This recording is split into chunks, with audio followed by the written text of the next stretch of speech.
السلام علیکم، آداب عرض ہے جی ڈیئر لسنرز، کہیے کیا حال احوال ہیں، کیسے ہیں آپ سب؟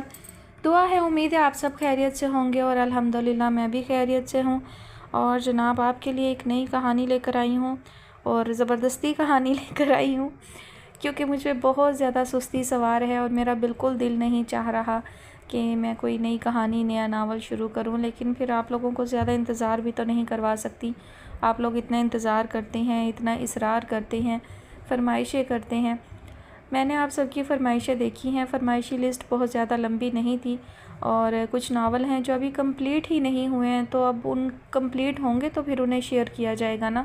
ابھی جب وہ جاری ہیں، مکمل نہیں ہوئے ہیں، میں شیئر کرنا شروع کر دوں، پھر آپ بھی انتظار کریں گے اور میں بھی انتظار کروں گی کہ نیکسٹ ایپیسوڈ کب آتی ہے، تو اس لیے میں ان کا آغاز نہیں کر رہی ہوں۔ کچھ ناول ہیں جو مل ہی نہیں رہے ہیں، کہ انہیں سرچ کیا تھا میں نے گوگل پر، وہ نہیں ملے۔ کچھ ناولز جو ہیں وہ نیو رائٹرز کے ہیں، تو ان کے ناول، ان کا رائٹنگ سٹائل مجھے اچھا نہیں لگتا، میں آغاز سے ہی بور ہو جاتی ہوں بہت زیادہ، تو پھر میں طویل ناول کوئی کیسے شیئر کر سکتی ہوں، اور ویسے بھی وہ پرمیشن نہیں دیتی ہیں، تو میں معذرت خواہ ہوں ایسے ہی تمام فرمائشوں کے لیے جو کہ نئی رائٹرز کے حوالے سے ہیں، تو میں معذرت چاہتی ہوں، میں ان کے ناول جو ہے وہ شیئر نہیں کر سکتی۔ آپ ان سے پہلے پرمیشن لیا کریں، پھر میں دیکھوں گی ناول اچھا ہوا تو انشاءاللہ جو ہے شیئر کر دیا کروں گی، ادروائز جو ہے میں نہیں، میرے لیے یہ ممکن نہیں ہے۔ میں زیادہ تر پرانی رائٹرز کی ہی کہانیاں شیئر کرتی ہوں جو کہ اچھی ہوتی ہیں، سبق آموز ہوتی ہیں، بہت اچھے میسیجز ہوتے ہیں ان کے اندر، اور ان کا رائٹنگ سٹائل بہت اچھا اور میچیور ہوتا ہے، اور ہر کہانی میں صرف لو اور رومانس نہیں ہوتا، باقاعدہ ایک اچھی کہانی ہوتی ہے جو ہماری عام زندگی سے، حقیقی زندگی سے ریلیٹڈ ہوتی ہے، نہ کہ 18-19 سال کے جو ہے نا امیچور سے بزنس ٹائکون کی کہانیاں ہوتی ہیں، تو اس لیے میں جو ہے زیادہ تر پرانی رائٹرز کی کہانیاں شیئر کرتی ہوں۔ اچھا، آج جو کہانی لے کر آئی ہوں کسی کی فرمائش نہیں ہے، میری کوشش ہے ابھی میں کوئی طویل ناول جو ہے وہ اچھا سے جب تک مجھے نہ مل جائے تب تک میں شارٹ سٹوریز شیئر کرتی ہوں جو 3-4 یا میکسیمم 5 ایپیسوڈ میں جو ہے وہ پوری ہو جائیں گی، اور ڈوریشن جو ہے وہ میں نارمل ہی رکھوں گی، زیادہ ڈوریشن کی کہانی میری انرجی بحال ہو جائے گی تو پھر میں کر دوں گی، لیکن ابھی جو ہے وہ میں بہت لیزی فیل کر رہی ہوں، تو آپ لوگوں کو جو ہے وہ شارٹ ڈوریشن کی ایپیسوڈ جو ہے وہ ملے گی، تو اس پر گزارا کیجیے گا۔ معذرت خواہ ہوں، انشاءاللہ جلد ہی کچھ دن میں جو ہے وہ میرا موڈ ٹھیک ہو جائے گا تو پھر میں روٹین پر واپس آ جاؤں گی۔ بڑھتے ہیں کہانی کی جانب۔ کہانی کا نام ہے حرف سادہ کو عنایت ہوا اعجاز کا رنگ، اور اس کی مصنفہ ہیں انیسہ سید، اور آپ سنیں گے اس کی قسط نمبر 1۔ وہ شام کا نہ جانے کون سا وقت تھا جب اچانک گہری نیند سے اس کی آنکھ کھلی تھی۔ اسے فوری طور پر یاد نہیں آیا کہ وہ کہاں ہے۔ اس نے نیم تاریکی میں ادھر ادھر دیکھنے کی کوشش کی۔ بیڈ سائڈ ٹیبل پر اسے ٹیبل لیمپ کا ہیولہ نظر آیا۔ اس نے ٹٹولنے کے سے انداز میں لیمپ کا تار اور سوئچ ڈھونڈا۔ سوئچ ہاتھ میں آنے پر اس نے اسے دبا دیا۔ کمرے میں روشنی پھیل گئی۔ اگرچہ یہ روشنی اتنی زیادہ نہیں تھی کہ چیزوں کو واضح کر سکے، مگر اسے یاد آ گیا تھا کہ وہ کہاں ہے۔ یاد آنے پر کہ وہ کہاں ہے، اس نے ادھر ادھر نظریں گھما کر کسی دوسرے ذی روح کو تلاشا۔ اسے محسوس ہوا کہ اس وقت وہ کمرے میں تنہا ہے۔ اس نے گہرا سانس لے کر آنکھیں موند لیں۔ کچھ دیر یوں ہی پڑے رہنے کے بعد وہ اٹھ کر بیٹھ گیا۔ بیڈ سے نیچے ٹانگیں لٹکا کر اس نے اپنے ذہن کو پوری طرح جگانے کی کوشش کی، اور پھر آہستہ قدموں سے چلتے ہوئے کمرے سے باہر آ گیا۔ ساتھ والا کمرہ ڈائننگ روم اور ٹی وی لاؤنج کا کام دیتا تھا۔ یہاں اس وقت 0 پاور کا بلب آن تھا، جس کی نیم روشنی میں کچھ بھی واضح نظر نہیں آ رہا تھا۔ اسے اپنے حلق میں کانٹے چبھتے محسوس ہوئے۔ اس نے دائیں ہاتھ چلتے ہوئے کچن میں جا کر فریج سے ٹھنڈے پانی کی بوتل نکالی، اور بوتل سے ہی منہ لگا کر پانی کے گھونٹ بھرتا دوبارہ اس کمرے میں واپس آیا جہاں 0 پاور کا بلب روشن تھا۔ وہ ٹی وی لاؤنج کم ڈرائنگ روم والے حصے میں جا کر صوفے پر بیٹھ گیا۔ آہستہ آہستہ اس کی آنکھیں اس نیم روشنی سے مانوس ہونے لگیں۔ اس نے نیچے کارپیٹ پر بیٹھے وجود کو دیکھا۔ وہ جائے نماز بچھائے سجدے کی حالت میں تھی۔ وہ اسے نماز پڑھتے دیکھنے لگا۔ اس نے زندگی میں پہلی مرتبہ کسی کو نماز پڑھتے ہوئے اتنے غور سے دیکھا تھا۔ اس کے اپنے گھر میں نماز پڑھنے کا رواج ہی نہیں تھا۔ نماز پڑھنے والے لوگ اس نے شاید ٹی وی پر سڑک سے گزرتے ہوئے کسی مسجد کے باہر تک صف آرا نمازیوں کی شکل میں دیکھے تھے، مگر ان نمازیوں پر ہمیشہ اس نے سرسری نظر ہی ڈالی تھی۔ اس روز وہ پہلی مرتبہ کسی کو مکمل نماز پڑھتے دیکھ رہا تھا۔ یہ سارا عمل اسے اٹھنے بیٹھنے اور جھکنے کا سا لگا کرتا تھا، مگر اس عمل میں وہ کون سی بات تھی جو اس عمل کو کرنے والے کو ارد گرد سے بے نیاز اور غافل کر دیتی تھی؟ یہ اس نے اس روز پہلی مرتبہ سوچا تھا۔ پھر اس نے دائیں بائیں دیکھا، سلام پھیرا اور محو دعا ہوئی۔ وہ بچوں کی سی دلچسپی اور تجسس کے ساتھ اسے دعا مانگتے دیکھ رہا تھا۔ وہ رو رہی تھی، اس کی آنکھوں سے آنسو بہہ رہے تھے۔ وہ کس کے لیے اور کیا دعا کر رہی تھی؟ اس نے سوچا خود اس کے لیے وہ اپنے خدا سے کیا کہہ رہی ہوگی؟ یقیناً وہ اسے بد دعائیں دے رہی ہوگی، اللہ سے اس کی شکایت کر رہی ہوگی۔ وہ اس کے سوا اس کے لیے کر بھی کیا سکتی تھی؟ وہ یقیناً خدا کے سامنے اس کا نام لے کر اسے کوس رہی ہوگی، اس کی تباہی اور بربادی کی دعا کر رہی ہوگی۔ وہ سعد ابراہیم جس نے جہاں افروز حکیم کی زندگی تباہ کر دی تھی، اس کے پیارے، اس کا گھر، اس کی تعلیم، اس کا مستقبل، اس کے خواب، اس کی سوچ، اس کی خوشیاں چھین لی تھیں۔ وہ اس کے لیے بد دعا کرنے کے سوا کیا کر سکتی تھی؟ وہ اپنی دعا یا بد دعا میں اتنی محو تھی کہ اسے ذرا بھی احساس نہیں ہوا کہ وہ بیڈ روم سے اٹھ کر ادھر آ چکا تھا۔ دعا کے بعد چہرہ خشک کرتے ہوئے اس نے جائے نماز کا کونا الٹا کر یوں ہی پیچھے دیکھا اور چونک گئی۔ وہ ہاتھ میں پانی کی بوتل پکڑے صوفے پر بیٹھا ایک ٹک اسے دیکھ رہا تھا۔ افروز نے اس سارے عرصے میں پہلی بار سعد کو اپنی طرف محویت سے دیکھتے پایا تھا۔ مجھے آپ سے کچھ بات کرنی تھی، اس نے اپنے سامنے کھڑی لڑکی کو کہتے سنا تھا۔ وہ اسی سے مخاطب تھی۔ وہ انٹر ڈویژن ٹینس ٹورنامنٹ کا سیمی فائنل جیت کر فارغ ہوا تھا۔ اپنی گاڑی کی طرف جا رہا تھا جب اس لڑکی نے اس کا راستہ روکا تھا۔ اس نے یاد کیا اس نے اس لڑکی کو پہلے بھی دیکھا ہوا تھا، مگر اسے اس کا نام یاد نہیں تھا۔ غالباً اسے یہ بھی یاد نہیں تھا کہ اس نے اسے پہلے کہاں دیکھا تھا۔ میں معذرت خواہ ہوں، میں جلدی میں ہوں، اس وقت میں آپ کی بات نہیں سن سکتا، اس نے اپنے ٹینس ریکٹ کو کور میں بند کرتے ہوئے عجلت میں کہا اور آگے چل دیا۔ بات سنو تم۔ وہ اس کے پیچھے بھاگی اور اس کے سامنے آ کھڑی ہوئی۔ مجھے معلوم ہے کہ تم بہت مصروف آدمی ہو اور یہ بھی کہ تم انتہائی بد دماغ شخص واقع ہوئے ہو، مگر تمہیں میری بات سننا ہوگی۔ اس کے لہجے میں حاکمیت اور درستی تھی۔ وہ لمحہ بھر کو ٹھٹکا تھا۔ دیکھیے، یوں زبردستی تو آپ مجھے اپنی بات سنا نہیں سکتی، اس نے اپنے مزاج کے خلاف انتہائی تحمل اور نرمی سے جواب دیا۔ میں نے آپ کو بتایا ہے کہ اس وقت میرے پاس آپ کی بات سننے کا ٹائم نہیں ہے، مجھے ایک انتہائی اہم فنکشن میں جانا ہے۔ جہنم میں جائے تمہاری ساری مصروفیت اور تم اور تمہارا فنکشن اور تمہاری سیلیبریشنز، وہ چیخ کر بولی۔ میں نے کہا نا کہ تمہیں میری بات سننا ہوگی، آج اور ابھی۔ اس نے اس کی اس بات پر بھی یوں سر ہلایا جیسے کسی سر پھرے پاگل سے ٹکرا گیا ہو اور راستہ بدل کر پارکنگ کی طرف مڑ گیا تھا۔ اب اسے اپنے پیچھے قدموں کی آواز نہیں آئی تھی۔ جان چھوٹی، اس نے اپنی گاڑی کی طرف بڑھتے ہوئے سوچا۔ نہ جانے کون احمق توجہ کی طالب سر پھری لڑکی تھی۔ گاڑی کا لاک کھولتے ہوئے اس نے ادھر ادھر نظریں گھمائیں۔ اس کے دوست، اس کے سپورٹر اس سے ایک بڑی ٹریٹ لینے کا وعدہ لے کر بکھر چکے تھے۔ اب وہ سب اس کو ایک بڑے ہوٹل کے ریستوران میں ملنے والے تھے۔ اس نے جیت کی خوشی میں ایک مشہور انگلش گانے کی دھن پر سیٹی بجاتے ہوئے ریکٹ کور پچھلی سیٹ پر پھینکا اور ڈرائیونگ سیٹ پر بیٹھ کر گاڑی سٹارٹ کی۔ گاڑی سٹارٹ ہوتے ہی اس کی ہیڈ لائٹس جل اٹھی اور ان کی تیز روشنی میں وہی لڑکی اسے گاڑی کے سامنے کھڑی نظر آئی۔ وہ دونوں بازو پھیلائے کھڑی تھی۔ اس نے دل ہی دل میں اس پر لعنت بھیجی اور دانت پیستے ہوئے ہارن بجایا، مگر وہ اپنی جگہ سے ہلنے کو تیار نہ تھی۔ گیٹ پر کھڑے سیکیورٹی گارڈز، اندر آنے اور باہر جانے والے لوگ بھی ادھر متوجہ ہوئے۔ اس کے بار بار ہارن بجانے پر بھی وہ اپنی جگہ سے نہیں ہلی تھی۔ وہ اس پر لعنت بھیجتا دروازہ کھول کر باہر نکلا تھا۔ کیا مسئلہ ہے آپ کا محترمہ؟ اس نے کھلے دروازے کے ساتھ کھڑے کھڑے کہا۔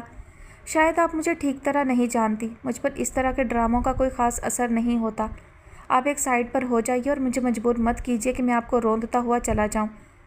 اچھی طرح، بہت اچھی طرح جانتی ہوں تمہیں بھی اور تمہارے مزاج کو بھی۔ تم پر کس طرح کی باتوں کا اثر ہوتا ہے میں یہ بھی جانتی ہوں۔ جہاں تک روندنے کا تعلق ہے تو میں یہ بھی جانتی ہوں کہ تم دوسروں کی روح، ذہن اور جسم روندنے کے بھی ماہر ہو۔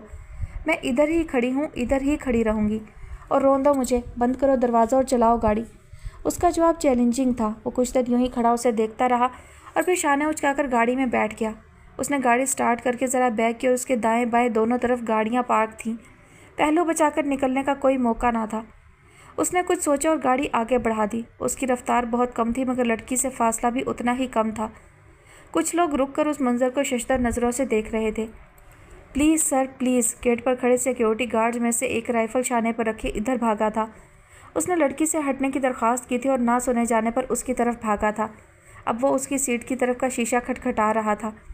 وہ تماشا بننا نہیں چاہتا تھا مگر ایک فضول سی لڑکی کے ہاتھوں بن رہا تھا۔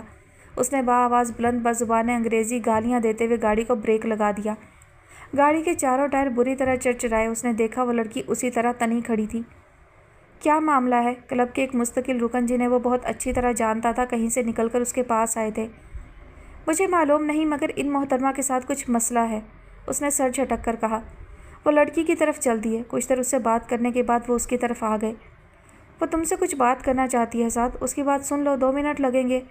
وہ اس بےہودہ لڑکی کی بات 1 سیکنڈ کے لیے بھی سننا نہیں چاہتا تھا۔ وہ 2 منٹ کی بات کر رہے تھے مگر وہ اس جگہ پر کوئی تماشا نہیں کرنا چاہتا تھا۔ میں نہیں جانتا انکل، اور نہ ہی میں سمجھتا ہوں کہ اس کو مجھ سے کوئی بات کرنا ہے، یہ محض تماشا ہے، اس نے اپنے غصے کو دباتے ہوئے کہا تھا۔ کم آن مائی سن، اگر وہ کہہ رہی ہے تو کچھ تو بات ہوگی، آؤ باہر اس کی بات سن لو۔ دیکھو یہ یوں اچھا نہیں لگ رہا۔ ان صاحب کے درمیان میں آ جانے پر مجبوراً اسے باہر نکلنا پڑا تھا۔ وہ اس سے 2 قدم آگے چل کر اس لڑکی کو ساتھ لیے ممبرز لاؤنج کی طرف چل دیے تھے۔ وہ مرے مرے قدموں سے ان کے پیچھے چل دیا۔ وہ ان دونوں کو ایک کافی ٹیبل پر بٹھا کر دوسری طرف چلے گئے تھے۔ وہ یقیناً کسی کا تماشا نہ بنانے والوں میں سے تھے، ورنہ بات اچھالنے کا اس سے اچھا موقع لوگوں کے ہاتھ کب آنا تھا۔ جو بات میں کرنا چاہ رہی ہوں وہ تمہارے بھلے کی ہی تھی، ان صاحب کی دوسری طرف جاتے ہوئے لڑکی نے کہا۔ وہ اسے یوں دیکھ رہی تھی جیسے کہہ رہی ہو آرام سے پہلے ہی سن لیتے۔ میں تمہیں جانتا تک نہیں ہوں، تمہارے نام تک سے واقف نہیں ہوں، پھر تم میرے کس بھلے کی بات سناؤ گی مجھے؟ مجھے نفرت ہے توجہ حاصل کرنے کی ان اوچھے ہتھ کنڈوں سے۔ وہ اس پر برسا۔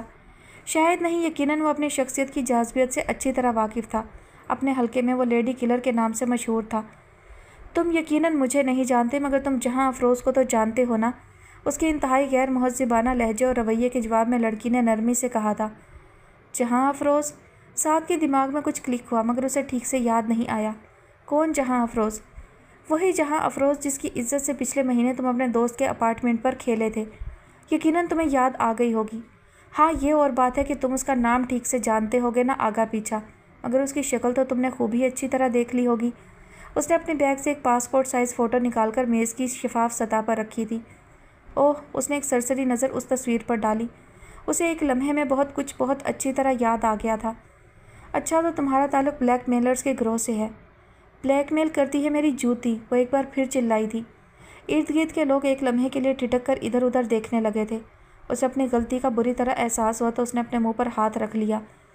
دیکھو سعد ابراہیم، وہ معاملات جو تمہاری زندگی کا معمول ہے وہ اور ہے، یہ معاملہ کچھ اور ہے۔ میری سمجھ میں کچھ نہیں آ رہا اس سارے ڈرامے کا مطلب کیا ہے، وہ بری طرح چڑھ کر بولا تھا۔ میں سمجھاتی ہوں، اس نے نیچی آواز میں کہا۔ دیکھو جہاں افروز کو اس کے گھر والوں نے گھر سے نکال دیا ہے، وہ میری دوست ہے، تمہیں یاد ہوگا اسی دوستی کے ناطے میں نے اسے اپنے گھر میں پناہ دی ہے، مگر میرے گھر والے مشکوک ہو چکے ہیں، اس کے میرے گھر قیام کا کوئی بہانہ نہیں چل رہا اب۔ اگر اس کے ماں باپ عمرے پر گئے تھے تو اب تک انہیں آ چکے ہونا چاہیے تھا، ہے نا؟ اس نے تائید چاہی اور سعد نے بمشکل اپنی جمائی روکی۔ یہ بات تم سعید سے کرو، مجھے کیوں تنگ کر رہی ہو؟ اس رات کی ہر بات اچھی طرح یاد آ جانے کے باوجود وہ تنک کر بولا تھا۔ اس لیے کہ جہاں افروز کا ریپ سعید اکبر نے نہیں تم نے کیا تھا، وہ سعید اکبر کے نہیں تمہارے بچے کی ماں بننے والی ہے۔ یو بلڈی بلیک میلر، اس کی بات پر وہ ایک بار پھر اشتعال میں آ گیا۔ تم کیا سمجھتی ہو اس طرح کی باتیں سنا کر تم مجھے بلیک میل کر لو گی؟ مجھے کیا معلوم وہ کون تھی اور کس کی غلطی سے لائی گئی تھی؟ ویسے بھی سعید اکبر لڑکیوں کو لاتا نہیں، وہ خود آتی ہیں، یہ بھی ہوگی اسی طرح کی کوئی۔ اس نے انگلی سے میز پر دھری تصویر کی اسٹرائک کر کے لڑکی کی طرف دھکیل دیا۔ بکواس بند کرو اپنی، اس نے اس پر غصے میں مگر نیچی آواز میں کہا۔ جہاں افروز کے بارے میں ایسی بات کرتے تمہیں شرم آنی چاہیے۔ تمہیں معلوم نہیں کہ وہ کیا اور کیسی لڑکی ہے؟ خدا معلوم اس کی کس غلطی کی سزا اسے تم جیسے مہذب درندوں کے جنگل میں پھنسا گئی۔ اسے کیا معلوم تھا کہ ویگن سٹینڈ پر اپنے روٹ کی وین مس کر دینے پر دیر ہو جانے کے خیال سے ٹیکسی لینے کی اتنی بڑی سزا ملے گی اسے۔ ٹیکسی ڈرائیور کے روپ میں شیطان اسے بٹھائے لے جا رہا تھا، ہوس کی کسی پجاری کی ہوس پوری کرنے کے لیے۔ میری سمجھ میں تمہاری کوئی بھی بات نہیں آ رہی ہے، سعد نے بیزاری سے کہا۔ بہتر ہے کہ تم اس معاملے کو سعید سے ڈسکس کرو یا پھر کسی اور سے، میں بہرحال وہ شخص نہیں ہوں جس سے تمہیں یہ معاملہ ڈسکس کرنا چاہیے۔ تم میرا وقت برباد کر رہی ہو، اب مجھے جانے دو۔ اس نے گاڑی کی چابیاں میز پر سے اٹھائیں اور کھڑا ہو گیا۔ اور سنو، اسے پھر کچھ یاد آ گیا، وہ جاتے جاتے مڑا۔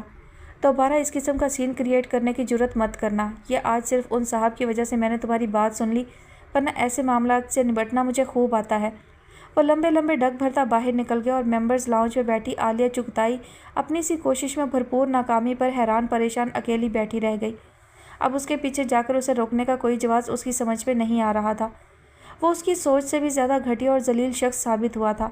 اسے اپنے منصوبے کی ناکامی کی امید نہیں تھی اور اپنے تئیں اس نے بڑی جرأت کا مظاہرہ کیا تھا۔ وہ جہاں افروز کی دل سے مدد کرنا چاہتی تھی اور اس کے لیے اس نے گھر والوں بہنوں بہنوئیوں سے بھی خود بات کی تھی، مگر سب کی سرد مہری اور نفرت دیکھ کر اس کے پاس اس کے علاوہ اور کوئی چارہ نہیں رہ گیا تھا کہ وہ اس المناک واقعے کے مرکزی کردار سے رابطہ کرے۔ وہ بہت دنوں کی کوشش اور پیچھا کرنے کے بعد ہاتھ آیا تھا، مگر یقیناً اس کے سینے میں دل نام کی کوئی چیز نہیں تھی۔ اس کے لیے یہ معمول کا واقعہ تھا۔ جن لوگوں کے سینوں میں دل ہوتے ہیں، جن کے کوئی جذبات ہوتے ہیں، جو کسی بات کی شدت کو محسوس کر سکتے ہیں، وہ اس قسم کی حرکات کا ارتکاب نہیں کر سکتے۔ تم نے یہ کیوں نہیں سوچا؟ اس رات گھر واپسی پر عالیہ چغتائی نے جب شام کا قصہ جہاں افروز کو سنایا تو اس نے کہا، میں تلخ حقیقتوں کو بھول جانا چاہتی ہوں۔ عالیہ کی خاموشی پر اس نے سر صوفے کی پشت پر ٹکاتے ہوئے کہا، میں اس مختصر عرصے میں اتنا رو چکی ہوں کہ کبھی کبھی مجھے خیال آتا ہے کہ شاید اب میرے آنسو ختم ہو جائیں، مگر اگلی بار جب اس بات کو سوچتی ہوں تو آنسو خود بخود میری آنکھوں سے گرنے لگتے ہیں۔ شاید ان سے میرا تعلق مستقل ہو گیا ہے۔ ان کے بہہ جانے پر میرا دل وقتی طور پر ہلکا ہو جاتا ہے، مگر یہ وقت ہی ہے جو دل کو دوبارہ سے یاد دلا دیتا ہے کہ اس کے ساتھ کیا گزر چکی ہے۔ عالیہ نے خاموشی سے اس کی بات سنی تھی۔ اس کا ذہن الجھا ہوا تھا اور مختلف نقشے بنانے میں مصروف تھا۔ وہ کیا ایسا کرے جو جہاں افروز کا یہ مسئلہ حل ہو جائے۔ وہ لڑکی جو ان کے ڈپارٹمنٹ کی ذہین ترین سٹوڈنٹ تھی، خاموش اور لیے دیے رہنے والی، 2 سال کے عرصے میں جس کی صرف عالیہ سے ہی دوستی ہو سکی تھی، باقی لوگوں سے محض شناسائی تھی۔ وہ چھوٹی چھوٹی باتوں پر خوش ہو جانے والے اور کسی کے معمولی سے دکھ پر بھی بے چین ہو جانے والی لڑکی خود کتنے بڑے حادثے سے گزری تھی اور کتنا اچانک۔ کبھی کبھی اسے خود پر بھی غصہ آتا تھا، وہ کیوں اس روز 12 بجے کے بعد کی 2 کلاسز بنک کر کے گھر آ گئی تھی۔ اگر وہ اس روز اکٹھی ہوتی تو شاید ایسا نہ ہوتا۔ اگر وہ اس روز وہاں موجود ہوتی تو شاید جہاں افروز دیر ہو جانے اور اکیلے ہونے کے خیال سے ٹیکسی میں نہ بیٹھتی۔ اگر وہ اس وقت اس کے ساتھ ہوتی تو دیر ہو جانے پر اپنے موبائل سے جہاں افروز کے گھر والوں کو دیر ہونے کی اطلاع دے سکتی تھی۔ پھر شاید ان کا دل مطمئن رہتا اور افروز بے چین ہو کر ٹیکسی میں نہ بیٹھتی۔ یہ اگر اور شاید کا وہ چہرہ تھا جس میں وہ اس روز سے الجھی ہوئی تھی جس روز اس نے افروز کے غائب ہونے کی خبر سنی تھی۔ عینی شاہدوں کے مطابق وہ ایک عام ٹیکسی میں اکیلی بیٹھی تھی اور غائب ہو گئی تھی۔ وہ اس روز گھر واپس نہیں پہنچی تھی۔ اگلے روز 10 بجے ایک آٹو رکشہ اسے گھر کے آگے اتار گیا تھا۔ اس کا چہرہ اس کی ظاہری حالت پکار پکار کر بتا رہی تھی کہ اس کے ساتھ کچھ ایسا گزر چکا ہے جس کا اس کے والدین نے تصور بھی نہ کیا ہوگا۔ عالیہ کو جہاں افروز کے والدین پر بھی حیرت ہوئی تھی۔ وہ اچھے خاصے پڑھے لکھے لوگ تھے، انہوں نے کیوں جاہلوں کی طرح بیٹی کو دھتکار دیا تھا؟ بدنامی رسوائی جو بھی ہونا تھا ہو چکی تھی۔ اگر وہ درست طریقے سے واقعات اور حالات کو سب کے سامنے لے آتے تو کم از کم وہ لوگ جو اس انتہا سے گری ہوئی حرکت میں ملوث تھے سامنے تو آتے۔ وہ کسی NGO سے رابطہ کر سکتے تھے۔ وہ ان بچیوں کے ماں باپ سے تو بہتر سماجی حیثیت کے مالک تھے جن کی آبرو ریزی اور ونی ہو جانے کی خبریں آئے روز اخباروں میں چھپتی رہتی تھیں، مگر انہوں نے ان جاہل غریب ان پڑھ والدین سے بھی گئے گزرے ہونے کا ثبوت دیا تھا اور بیٹی سے کچھ پوچھے بغیر ہی آج سے تم ہمارے لیے مر گئی، ہم تمہارے لیے مر گئے جیسا کوئی روایتی جملہ دہرا کر دروازے سے ہی اسے رخصت کر دیا تھا۔ اگر اس بات کا یہی انجام ہونا تھا تو آپ مجھے بتائیں کہ افروز کے اغوا ہونے کے دن شام اور رات بھر آپ اس کے لیے کیوں پریشان اور بے چین رہے تھے؟ آپ نے پولیس، پریس، ہر جگہ اطلاع کیوں دی تھی؟ اس نے افروز کے والدین سے پوچھا تھا۔ اس بات کا جواب بھی ان کے پاس روایتی سا تھا۔ اس وقت تک ہمیں درست بات کا اندازہ نہیں تھا، ہم سوچ بھی نہیں سکتے تھے کہ اس کے ساتھ یہ بھی ہو سکتا تھا۔ آپ کا کیا خیال تھا یوں غائب ہو جانے پر وہ صحیح سلامت آپ کے پاس پہنچ جائے گی؟ اس نے افسوس سے سر ہلاتے ہوئے کہا تھا۔ اس طرح آنے سے تو بہتر تھا کوئی اس کی لاش ہمیں دے جاتا۔ اس کا اغوا تاوان کے لیے کیا گیا ہوتا تو اور بات تھی، مگر ہم سے تو کسی نے تاوان مانگا نہ رابطہ کیا۔ ہم رات بھر منتظر رہے، شاید اس کے ساتھ کوئی حادثہ ہو گیا جو ہم نے تمام بڑے ہاسپٹلز کے ایمرجنسی سینٹر سے پتہ کیا، مردہ خانے تک چھان مارے، مگر وہ یوں اغوا کی جائے گی اور یوں واپس آئے گی یہ ہم نے ایک بار بھی نہیں سوچا تھا۔ ان کا جواب اس کے لیے حیران کن تھا۔ حالانکہ بیٹیوں کے والدین ان کے اغوا کیے جانے یا غائب ہو جانے پر سب سے پہلے یہی بات سوچتے ہیں، اس نے تلخ لہجے میں کہا تھا۔ پھر جو بھی ہوا وہ ہو چکا تھا، آپ اس سے کچھ پوچھتے تو صحیح، آپ اس کی سنتے تو صحیح۔ ہمارا گھر رشتہ داروں سے بھرا پڑا تھا، وہ رشتہ دار جن کو ٹیلی فون کر کر کے ہم افروز کے بارے میں پوچھتے پھر رہے تھے۔ ہمیں اپنی اسی برادری میں زندگی گزارنا ہے، انہی رشتہ داروں کے ساتھ۔ غیرت کا مقام تو یہ تھا کہ افروز کے بھائی اسے اسی موقع پر گولی مار دیتے، مگر پھر ہم تھانے کچہری کے چکر میں پڑ جاتے، ہاتھ بھی کچھ نہ آتا۔ ہم نے یوں ہی فرض کر لیا کہ وہ مر گئی۔ وقت کے ساتھ ساتھ اس واقعے کو بھی دھول پڑ جائے گی اور سب لوگ اسے بھول جائیں گے۔ آپ کو علم ہے کہ اس وقت وہ کہاں ہے اور کس حال میں ہے؟ عالیہ نے افروز کی امی کے چہرے کی بے بسی کو دیکھتے ہوئے ایک اور کوشش کی۔ یہ اس کا مقدر ہے، اس میں اس کی اپنی غلطی ہے۔ وہ کیوں اس روز ٹیکسی میں بیٹھی، اور پھر آخر وہ لوگ اسے لے گئے، وہ اسے ہی کیوں لے کر گئے؟ کوئی وجہ تو ہوگی۔ افروز کے والد اب اس بحث کو ختم کر دینا چاہتے تھے۔ وہ جو سوچ چکے تھے، جو کر چکے تھے، اس سے واپسی ان کے لیے ممکن نہیں تھی۔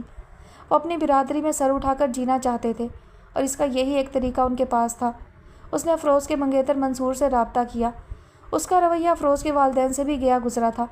میں تو پہلے ہی اسے بہت اچھی طرح نہیں جانتا تھا، لوگ کہتے ہیں کہ اس کی حرکتیں کچھ عرصے سے مشکوک تھیں، اس نے کہا تھا۔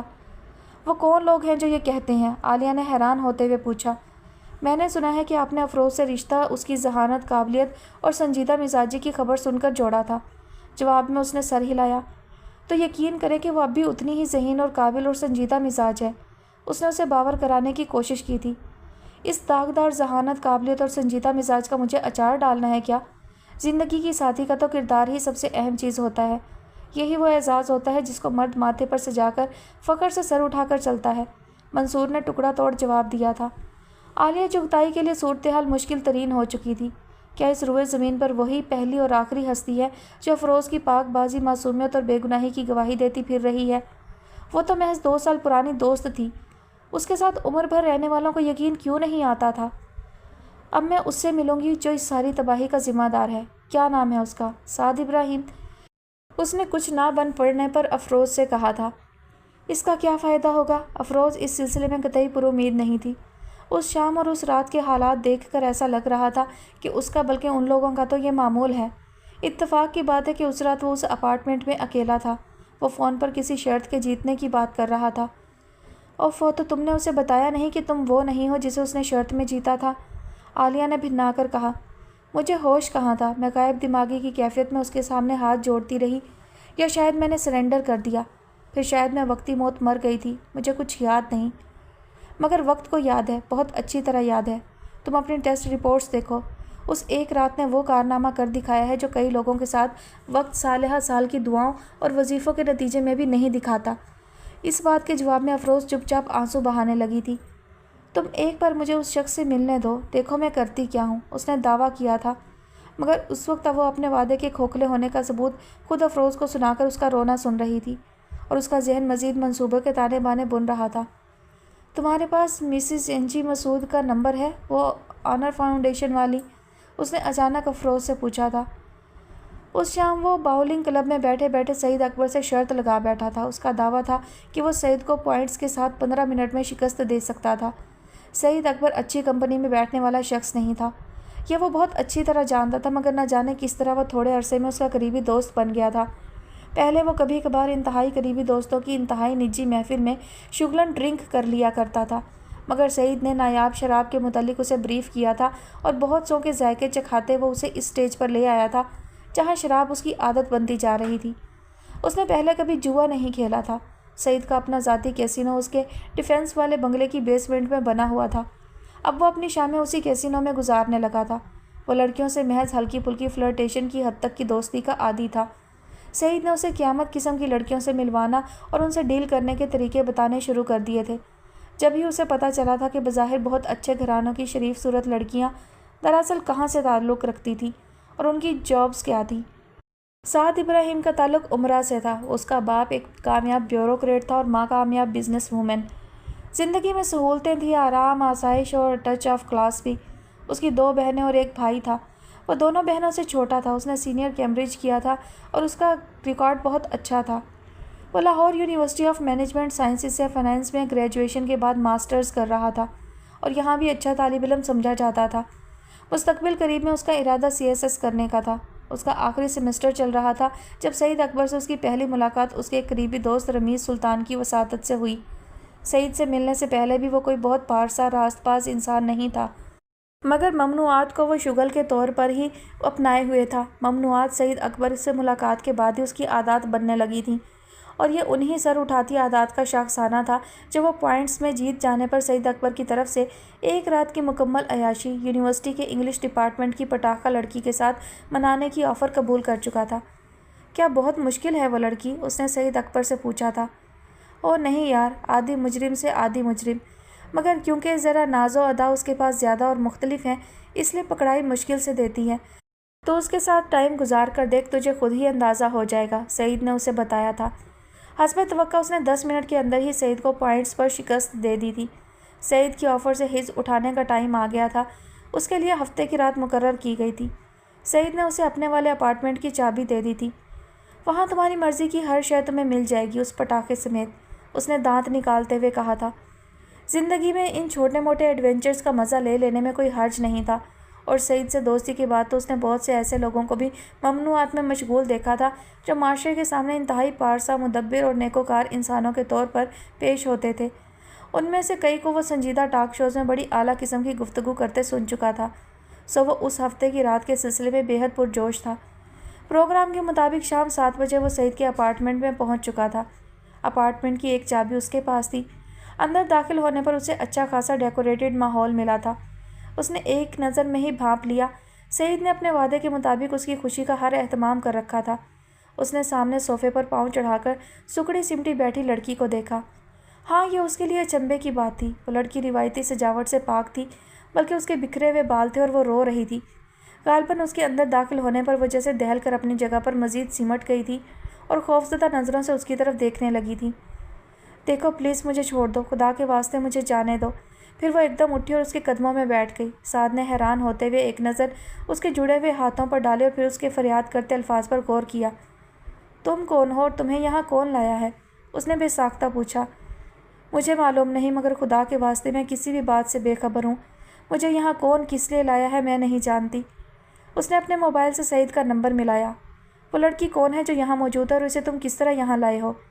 اس نے سعید کی آواز سنتے ہی کہا تھا۔ ارے یار، یہ وہی اڑیا لڑکی مان کر نہیں دے رہی تھی۔ دماغ اونچا ہو گیا اس کا، فارن کسٹمر جو لگنے لگے ہیں اس کو۔ اس کی کچھ مت سنو، یہ ٹھیک ہو جائے گی تھوڑی دیر میں، you just enjoy your time. Saeed نے اسے خبر دی تھی اور اس کے لیے اتنی ہی تسلی کافی تھی۔ خود کو اچھی طرح نشے میں ڈبونے کے بعد اس نے وہ کھیل کھیلنا شروع کر دیا تھا جس کے بارے میں اس نے سنا تھا کہ جس نے نہیں کھیلا وہ پیدا ہی نہیں ہوا۔ لڑکی اب بھی چیخ رہی تھی اور فریاد کر رہی تھی، مگر سعد کے کانوں اور آنکھوں پر خمار چھا چکا تھا۔ وہ زندگی کے اس تجربے کو محسوس کرنا چاہتا تھا۔ اس جگہ موجود دوسرا زیرو کیا کہہ رہا تھا اسے کچھ سنائی نہیں دے رہا تھا۔ میرے پاس ایک اور راستہ بھی ہے۔ ایک روز عالیہ چغتائی نے اپنے تیار کردہ نئے منصوبے کو ذہن میں مکمل کرنے کے بعد جہاں افروز سے کہا۔ جہاں افروز اس وقت تک تمام منصوبوں، ان پر عمل اور ان کے نتائج کے متعلق سوچنے کی حس کھو چکی تھی۔ وہ سارا دن نیم مردہ نڈھال حالت میں اس کمرے میں پڑی رہتی تھی جو عالیہ چغتائی نے اس کے لیے اپنے گھر میں خالی کیا تھا۔ اسے یاد تھا تو صرف اتنا کہ بہت جلد یہ عارضی پناہ گاہ اس سے چھوٹنے والی ہے، کیونکہ عالیہ کے بھائی جو پہلے پہل عالیہ کی اس بات پر یقین کرتے رہے تھے کہ اس کی دوست کے والدین عمرہ پر گئے ہیں، اور چونکہ شہر میں ان کا کوئی دوسرا عزیز رشتہ دار نہیں ہے، اس لیے وہ اسے دوستی کے ناطے ساتھ لے آئی تھی۔ تمہاری دوست یونیورسٹی کیوں نہیں جاتی؟ وہ اتنی بیمار اور پسماندہ کیوں رہتی ہے؟ کبھی اس کے والدین کا فون بھی آیا کہ نہیں؟ عالیہ تم تو بے وقوف ہو، راہ چلتوں کو دوست بنا لینے والی۔ اب یہی دیکھو، نہ جانے کس کو اٹھا کر گھر میں بٹھا لیا۔ اس لڑکی کے تو سارے عنوان ہی مشکوک لگ رہے ہیں۔ وہ عالیہ کے گھر میں ہونے والی گفتگو سنتی رہتی تھی۔ وہ باتوں کا مفہوم سمجھتی تھی اور اس کے ذہن میں ایک ہی بات کل بلاتی رہتی تھی، یہاں سے نکالی گئی تو کہاں جائے گی؟ میں نے سوچا ہے کہ میں مسز این جی مسعود سے ملوں، سارا قصہ ان کو سناؤں اور یہ معاملہ پریس میں اٹھاؤں۔ اس کے علاوہ کوئی چارہ نہیں ہے۔ عالیہ نے اپنا منصوبہ اس کے سامنے پیش کیا۔ مسز این جی مسعود کی این جی او نے پہلے بھی اس طرح کے معاملات ہینڈل کیے ہیں۔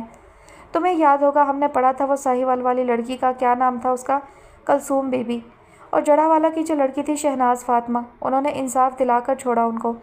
آج یہ لڑکیاں یورپین کنٹریز میں عیش کی زندگی گزار رہی ہیں، عالیہ کہہ رہی تھی، اور افروز کی آنکھیں خلا میں اپنا انجانا مستقبل تلاش کر رہی تھیں۔ اسے نہ جانے کیوں وہاں مسلسل تاریکی نظر آ رہی تھی۔ ایک بات بتاؤ سعید، اس روز اسکواش کورٹ میں کوارٹر فائنل کا ایک میچ دیکھتے ہوئے اچانک سعد نے اپنے ساتھ بیٹھے سعید سے پوچھا۔ سعید نے ریکٹ ہلاتے ہوئے کہا، پوچھو، ایک نہیں دو پوچھو۔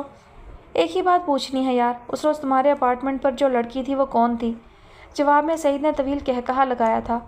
کیوں، یاد آ رہی ہے کیا؟ بہت بھا گئی ہے؟ چھوڑو یار مذاق، میں سیریس ہوں، مجھے بتاؤ وہ لڑکی کون تھی؟ سعید نے اسے غور سے دیکھا۔ ارے تم تو واقعی سیریس ہو، اب تو واقعی بتانا پڑے گا۔ اب بک بھی چکو۔ سعد کو اس کے محظوظ ہونے پر طیش آنے لگا۔ وہ نینا تھی یار، انگلش ڈپارٹمنٹ کا بمبار طیارہ، آسانی سے ہاتھ نہ آنے والا۔ اس کو مار گرانے کے لیے بندے کے پاس فائٹر جیٹ موجود ہونا چاہیے۔